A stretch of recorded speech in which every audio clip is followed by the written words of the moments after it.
Hello dear students. So today I am going to start new chapter that is complex numbers. ठीक है, तो complex numbers अभी तक हमने जितना नंबर पढ़ा है वो किस नंबर के कैटेगरी में है? रियल नंबर्स की, जैसे नेचुरल नंबर, होल नंबर और इंटीजर्स या फिर रैशनल नंबर या फिर इरेशनल नंबर, ये सब किस कैटेगरी में आ जाता है? रियल नंबर्स के अंडर में. All are real numbers. So ये कॉम्प्लेक्स नंबर का मीनिंग क्या है? कॉम्प्लेक्स नंबर, जैसे कि क्वाड्रेटिक इक्वेशन में हमने देखा है कि कुछ क्वाड्रेटिक इक्वेशन जो जनरल क्वाड्रेटिक इक्वेशन होती है x square plus b x plus c equal to 0, इसमें अगर d जो डिस्क्रिमिनेंट वैल्यू है d is equal to b square minus 4ac, ये वैल्यू जब ग्रेटर देन 0 होती है या ग्रेटर देन इक्वल टू 0 होती है तो आप इसके रूट्स फाइंड कर सकते. यू कैन फाइंड रूट्स या सॉल्यूशंस. ठीक है, लेकिन जब d लेस देन 0 होता है तो हम क्या बोलते हैं? Imaginary roots. ठीक है, ये आपको पता है. ठीक है, जो ax स्क्वायर, इसका सॉल्यूशन क्या होता है? ए क्वाड्रेटिक इक्वेशन का x is equal to minus b plus minus under root b square minus 4ac divided by 2a. तो अंदर का जो वैल्यू है इसको हम बोलते हैं it should be always be greater than 0, greater than equal to 0. तो इस केस में तो आपके जो सॉल्यूशन निकल जाते हैं. ठीक है, बट ये जो केस है, इस केस में सॉल्यूशन निकालने में मुश्किल है, या हम बोल देते हैं नो रियल रूट्स. ठीक है, कोई रियल रूट नहीं होंगे, इमेजिनरी रूट्स होंगे. तो वही इमेजिनरी रूट्स, या फिर हम बोल सकते हैं उन्हीं को एग्जैक्टली, मतलब जो इक्वेशंस हैं इस टाइप की, जैसे x square plus 1 equal to 0. So x square is equal to minus, it is a quadratic equation. यहाँ पर क्वाड्रेटिक इक्वेशन को फॉलो कर रहा है. A not equal to 0. ठीक है, a not equal to 0, b 0 but c not equal to 0. तो लेकिन हमें पता है कि ऐसा कोई भी नंबर नहीं जिसका स्क्वायर क्या हो? नेगेटिव. ऐसा कोई भी नंबर नहीं है जिसका स्क्वायर नेगेटिव. सो यहीं से कॉम्प्लेक्स नंबर का आइडिया है कि एक नया नंबर सिस्टम जनरेट करें, that is called complex number system, जिसका स्क्वायर रूट -1 हो या फिर स्क्वायर -1 हो. तो यहां से हम बोल देते हैं x is equal two plus minus या अंडर रूट -1. ठीक है, ये जो है, क्योंकि अंदर में नेगेटिव वैल्यू है, इसका कोई, आप बोल सकते हो कोई सिग्निफिकेंस नहीं है. ठीक है, अंडर रूट -1 का. लेकिन इसी को हमने इमेजिनरी रूट, एक नया नंबर सिस्टम दिया कि अगर हम iota i is equal to बोल दें अंडर रूट -1. ठीक है, iota is equal to under root -1. ठीक है, तो इससे क्या पता चलेगा? Iota is equal to under root -1. ये एक नया सिस्टम जनरेट करता है. यही है एक कॉम्प्लेक्स नंबर का मतलब कॉम्प्लेक्स नंबर का स्टार्टिंग. ठीक है, कॉम्प्लेक्स नंबर क्या है? नेगेटिव नंबर्स का स्क्वायर रूट का इन्वॉल्वमेंट. ठीक है, तो इसको, इस सिंबल को आई को बोलते हैं आयोटा, IOTA. ठीक है, iota is equal to under root -1. अब आप बोल सकते हैं अगर आयोटा स्क्वायर करेंगे तो आ जाएगा -1, मीन्स इसका आयोटा के टर्म्स में आप बोल सकते हैं. ठीक है, यहां पर सॉल्यूशन, इस टाइप की इक्वेशंस के सॉल्यूशन क्या होंगे? जो क्वाड्रेटिक इक्वेशंस हैं जिसमें डिस्क्रिमिनेंट की वैल्यू लेस देन 0 या under root b square minus 4ac की value less than 0 negative value है, तो उस केस में हम अब सॉल्यूशन दे पाएंगे. ठीक है, तो उसके सॉल्यूशन बाद में देखेंगे, बट जस्ट पहले जो कॉम्प्लेक्स नंबर है उसका एक रिप्रेजेंटेशन जो है वो क्या होगा? Complex number, any complex number is represented by z is equal to a plus iota b. और any complex number is represented by z equal to a plus iota b. So a is here, a is called real part of z, real part of complex number, or it is also represented as real part of z, re of z. ठीक है, real part of z. Similarly, b is called imaginary part of z, imaginary part of complex number or imaginary part of z. ठीक है, and iota is nothing but under root minus. ठीक है, square root of -1 को ही हमने iota बोल दिया है. तो आप यहां से आप इजीली ये बोल सकते हो कि अगर आयोटा का हम स्क्वायर करेंगे तो क्या आएगा, iota into iota means under root -1 into under root -1. तो दोनों under root -1 into under root -1 ये क्या होगा, आयोटा स्क्वायर या फिर -1 हो जाएगा. या फिर आप आयोटा की पावर 3 लोगे तो क्या होगा, iota square into iota means iota square की वैल्यू -1 इंटू स्क्वायर रूट -1, या ये भी बोल सकते हो माइनस ऑफ आयोटा. आयोटा का क्यूब माइनस आयोटा या फिर माइनस रूट ऑफ -1. ठीक है, तो हम ज्यादातर वैल्यूज आयोटा के टर्म्स में यूज करेंगे. आयोटा का पावर अगर 4 लेंगे तो आयोटा का पावर 4 लेंगे तो आयोटा का power 4 can be written as iota square into iota square -1 into -1 which is equal to +1. So आप इजीली इससे जनरलाइज्ड वे में लिख सकते हैं कि आयोटा की पावर 4n+1 होने से आएगा आयोटा. ठीक है, आयोटा की पावर 4n+1 होने से आंसर आएगा आयोटा, और आयोटा की पावर 4n+2 होने से आंसर आएगा -1. आयोटा की पावर 4n+3 होने से आंसर आएगा माइनस आयोटा. आयोटा की पावर 4n+4 या अल्टीमेटली 4n के फॉर्म में होगा तो इसको बोलेंगे 1. ठीक है, where n is any integer, any number. ठीक है, एनी इंटीजर वैल्यू, तो इसके टर्म्स में आप ये इस तरह से दिखा सकते हैं आयोटा की वैल्यू. ठीक है, अब देखो यहां पर ये जो कुछ प्रॉपर्टीज है, जब भी हम ये किसी भी नंबर को जनरली इस तरह से रिप्रेजेंट करना है आपको, किसी भी कॉम्प्लेक्स नंबर को या किसी भी नंबर को आप इसी तरह से रिप्रेजेंट कर सकते हैं. कॉम्प्लेक्स नंबर रियल नंबर से भी बड़ा सिस्टम क्यों है, उसका रीजन ये है कि जैसे मैंने सपोज एक नंबर लेता हूं, एक कॉम्प्लेक्स नंबर ऐसे ही लिखा 2 प्लस आयोटा रूट 3. तो आप इसको आसानी से बता सकते हैं इसमें रियल पार्ट क्या होगा जेड का, 2, imaginary part of z is root 3. But जैसे एक रियल नंबर है ओनली 2, तो इसको भी आप जेड के फॉर्म, इमेजिनरी कॉम्प्लेक्स नंबर के फॉर्म में लिख सकते हैं. ठीक है, एक रियल नंबर है 2, तो उसको क्या लिख सकते हैं, 2 प्लस 0 आयोटा, सिंपल. ठीक है, या फिर आप जैसे -2 लिखा है तो आप इसको भी लिख सकते हैं -2 plus 0 iota. So any number can be represented in the form of complex number. So complex number is the largest number system, ऐसा बोल सकते हैं. क्योंकि अभी तक हमें था कि natural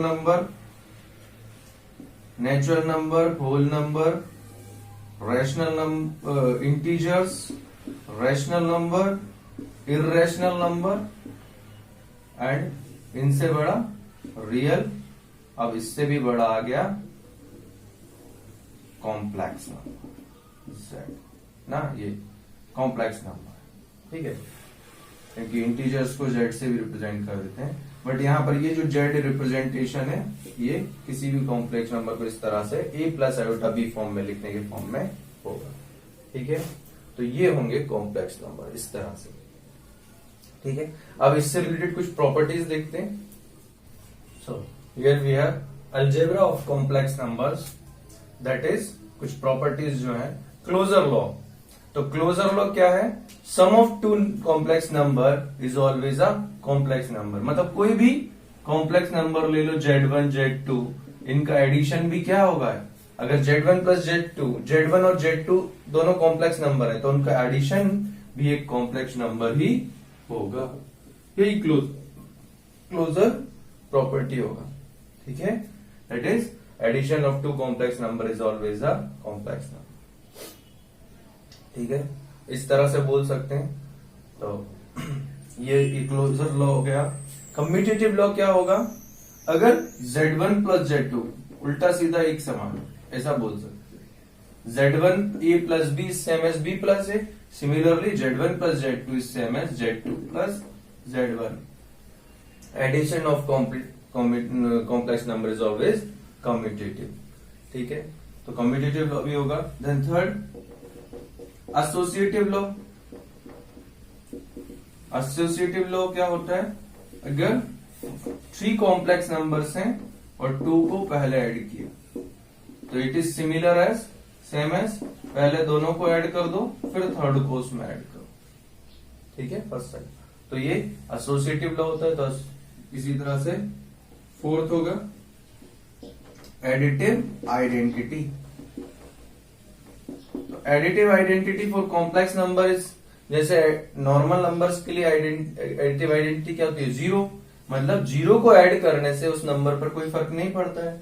similarly 0 plus 0 iota is the additive identity for any complex number. ठीक है, जैसे आपने Z कोई कॉम्प्लेक्स नंबर है, उस पर अगर 0 प्लस 0 आयोटा ऐड करोगे तो क्या आएगा? Z ही आएगा। ठीक है, सिंपल है। 0 plus 0 iota is nothing but 0। ठीक है, तो ये होगा। इस तरह से आप बोल सकते हो। Next additive inverse. Additive inverse क्या होगा? तो एडिटिव इनवर्स का मतलब क्या होता है? जैसे नंबर के फॉर्म में, जैसे 2 के लिए एडिटिव इनवर्स है -2, इससे क्या बन जाता है? 0। 2 - 2, 2 में -2 ऐड करोगे तो 0 हो जाएगा। तो एडिटिव इनवर्स का मतलब क्या होता है? कोई भी नंबर, उसमें ऐसा नंबर ऐड करो so that the result is 0। ठीक है, क्योंकि एडिटिव आइडेंटिटी 0 है। तो आप ऐसा बोल सकते हैं, जैसे -3 है तो इसमें +3 ऐड करने से 0 हो जाएगा। ठीक है, तो सिमिलरली आप बोल सकते हो, अगर Z1 कोई नंबर है, कोई कॉम्प्लेक्स नंबर है A प्लस आयोटा B, तो there always exist Z2 minus A plus iota minus B which is additive identity of Z1, या इसी को दूसरे टर्म्स में बोलेंगे माइनस ऑफ Z1। ठीक है, कोई भी नंबर, कोई भी कॉम्प्लेक्स नंबर होने से उसका एडिटिव इनवर्स क्या होगा? उसका नेगेटिव टाइम। ठीक है, तो हमेशा एग्जिस्ट करेगा। इस तरह से एडिटिव इनवर्स निकाल सकते हैं, क्योंकि इन दोनों को ऐड करने से क्या होगा? Z1 plus minus of Z1 is equal to 0 ही होगा। ठीक है, तो इस तरह से आप बोल सकते हैं एडिटिव इनवर्स ये होगा। ठीक है, कुछ और प्रॉपर्टीज हैं वो भी देखते हैं अभी।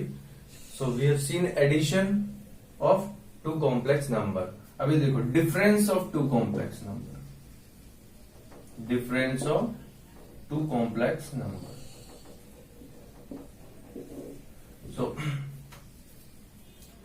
सो डिफरेंस में भी हम ये बोल सकते हैं, डिफरेंस का मतलब क्या है? Z1 एंड Z2 अगर 2 कॉम्प्लेक्स नंबर हैं, आर 2 कॉम्प्लेक्स नंबर्स। ठीक है, इन फॉर्म में जैसे Z1 is equal to A plus iota B, Z2 is equal to C plus iota D। ये 2 अलग अलग कॉम्प्लेक्स नंबर हैं। तो Z1 minus Z2 is also a complex number. तो यहां पर आप बोल सकते हैं कि यहाँ पर सब्ट्रैक्शन भी क्या है, डिफरेंस भी क्या है? क्लोजर प्रॉपर्टी शो करेगा, but it is not commutative. ये कॉम्यूटेटिव तो नहीं होगा, क्लोजर प्रॉपर्टी होगा। क्लोजर लॉ एप्लीकेबल है। Z1 minus Z2 is a complex number, तो वो क्लोजर लॉ है, लेकिन not commutative because Z1 minus Z2 is not equal to Z2 minus Z1। ठीक है, क्लियरली दिख रहा है यहाँ पर। आप इससे इसको सब्ट्रैक्ट करोगे, जैसे नंबर्स में भी करते हैं। 2 minus 3 is not equal to 3 minus 2। ठीक है, इट इज -1, इट इज 1। इस तरह से आपको ध्यान रखना है।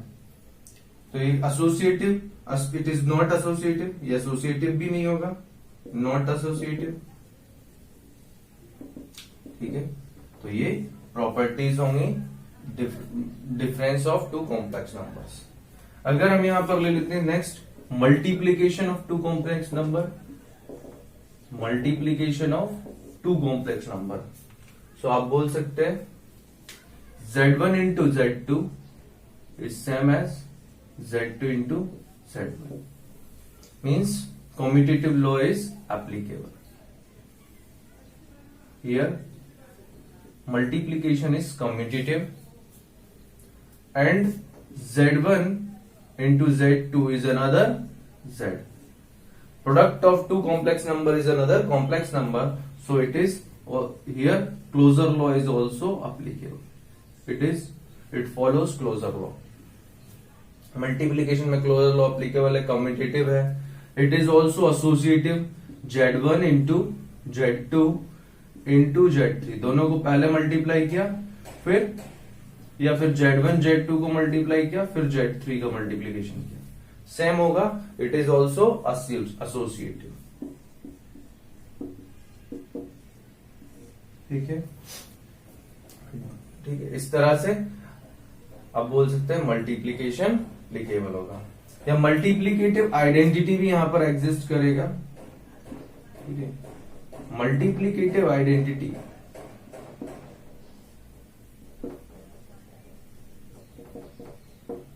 सो मल्टीप्लीकेटिव आइडेंटिटी का मीनिंग क्या होगा कि आपको Z1 into Z2 such that result is 1.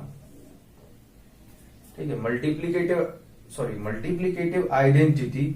So multiplicative identity means 1 is multiplicative identity. तो 1 इंटू Z1 और you can say Z1 into 1 और 1 into Z1 is always Z1.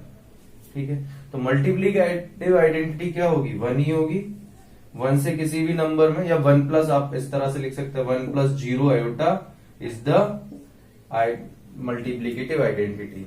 तो 1 से किसी में मल्टीप्लाई करोगे किसी भी कॉम्प्लेक्स नंबर में, तो वो कॉम्प्लेक्स नंबर का वैल्यू चेंज नहीं होगा. सो मल्टीप्लीकेटिव आइडेंटिटी का मीनिंग यही होता है कि किसी भी नंबर में इस तरह उस नंबर से मल्टीप्लाई करो सो दैट वैल्यू चेंज नहीं हो. जैसे कि एडिटिव आइडेंटिटी थी क्या? 0 को ऐड करने से कोई नंबर की वैल्यू चेंज नहीं होगी. तो सिमिलरली 1 को मल्टीप्लाई करने से भी उस नंबर की वैल्यू चेंज नहीं होगी.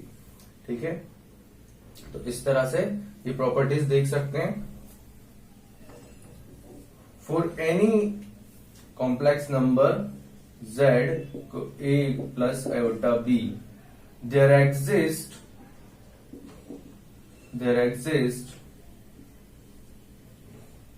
another z such that ये अगर Z1 है तो Z2, there exists Z2 such that Z1 into Z2 is equal to 1, or you can say Z1 into 1 by Z1 such that result is 1.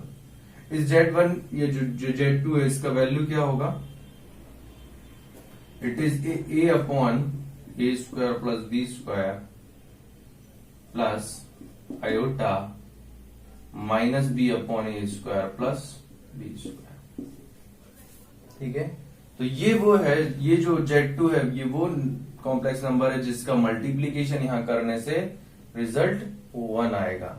ठीक है, तो multiplicative inverse का meaning क्या होता है? कोई भी दो नंबर को इस तरह से मल्टीप्लाई करो कि उनका वैल्यू 1 आ जाए. ठीक है, एडिटिव इनवर्स में रिजल्ट 0 आता है, मल्टीप्लीकेटिव इनवर्स में मल्टीप्लीकेटिव आइडेंटिटी वाला रिजल्ट आएगा, मीन्स 1 आएगा. ठीक है, तो Z1 is equal to Z2 अगर 1 है तो आप ये बोल सकते हो both are the inverse of each other. ठीक है, जैसे 2 इंटू 1/2 इज 1, तो 1/2 का इनवर्स 2 है और 2 का इनवर्स 1/2 है. तो सिमिलरली आप बोल सकते हो कॉम्प्लेक्स नंबर्स में भी Z1 इंटू Z2 अगर 1 होता है तो it means Z1 is equal to Z2 is equal to 1/Z1. ठीक है, तो ये मल्टीप्लीकेटिव इनवर्स एग्जिस्ट करेंगे इस तरह से. आप बोल सकते हैं कोई भी a प्लस आयोटा b के लिए a upon a square plus b square plus iota into minus b upon a square plus b square is the inverse of this Z1, this complex number. It is 1/Z1. ठीक है. तो इस तरह से inverse find करना है। Similarly we can define division of complex number for any two complex number. Division means अगर Z1 Z2 to complex numbers हैं तो Z1 बाय Z2 अगर है, Z1 को Z2 से डिवाइड कर रहे हो, सेकेंड से डिवाइड कर रहे हो, तो यहां पर एक चीज ध्यान रखना है कि Z2 should not be equal to 0। ये इसके 0 के इक्वल ना हो, अदरवाइज आप डिवीजन कर सकते हो अगर नॉन जीरो क्वांटिटी। डिनोमिनेटर में जो होगा वो नॉन जीरो क्वांटिटी होना चाहिए। ठीक है, तो इस तरह से आप डिवीजन को डिफाइन कर सकते हो। जैसे सपोज 2 प्लस √3 आयोटा को 2 माइनस √3 आयोटा से डिवाइड करना है। ठीक है, तो आप किस तरह से डिवाइड करोगे इसको? 2 plus √3 iota by 2 minus √3 iota into 2 plus √3 iota divide by 2 plus √3 iota. आपको इसका यहाँ जो भी कॉम्प्लेक्स नंबर है उसमें जो बीच में मिडिल में जो भी साइन होगा उसका अपोजिट साइन लेकर के आपको इसमें मल्टीप्लाई डिवाइड कर देना है। इससे क्या फायदा होगा? अब इसको जब मल्टीप्लाई करोगे तो इन दोनों का मल्टीप्लीकेशन कैसे होगा? जैसे नॉर्मल मल्टीप्लीकेशन होता है a plus b into a plus b का होल स्क्वायर, तो ये होगा 2 2 जा 4, 2 into √3 iota plus √3 into 2 √3 iota plus √3 into √3 3 into iota square divided by iota into iota iota square. Similarly denominator में क्या है? 2 minus √3 iota 2 plus √3 iota a minus b into a plus b, it becomes a square 4 minus √3 iota square. ठीक है, तो ये बन जाएगा क्या? सिंपली आप इसको इस तरह से सॉल्व कर सकते हैं। 4 plus 4√3 iota plus 3 into iota square होता है -1, तो ये हो जाएगा -3 divided by 4 minus √3 square 3 iota square -1, so ये आ जाएगा 4 minus 3 1 plus 4√3 iota divide by 4 minus minus plus 7, 4 plus 3 7। So this is result of 2 plus √3 iota by 2 minus √3 iota. ठीक है, तो इस तरह से आप इसको, ये भी एक अनदर कॉम्प्लेक्स नंबर ही आया है। ठीक है, तो ये आप बोल सकते हैं अगर ऐसा है Z2 नॉट इक्वल टू 0 है तब ये क्या होगा? कॉम्प्लेक्स नंबर ही आएगा, मतलब क्लोजर लॉ भी एप्लीकेबल होगा यहां पर। ठीक है, इस तरह से आप बोल सकते। ठीक है, आयोटा का सिंबल आई के जैसा है, आई जैसा बनाओ। ठीक है, इस तरह से। तो इस तरह से डिवीजन में लेकिन कम्यूटेटिविटी नहीं होगी या एसोसिएटिविटी टाइप कुछ नहीं होगा, बाकी लॉज एप्लीकेबल नहीं होंगे। ठीक है, तो ये ध्यान रखना है, डिवीजन में जब भी डिवीजन कर रहे हैं डिनोमिनेटर 0 नहीं होना चाहिए। ठीक है, तो आज यहीं तक करते हैं।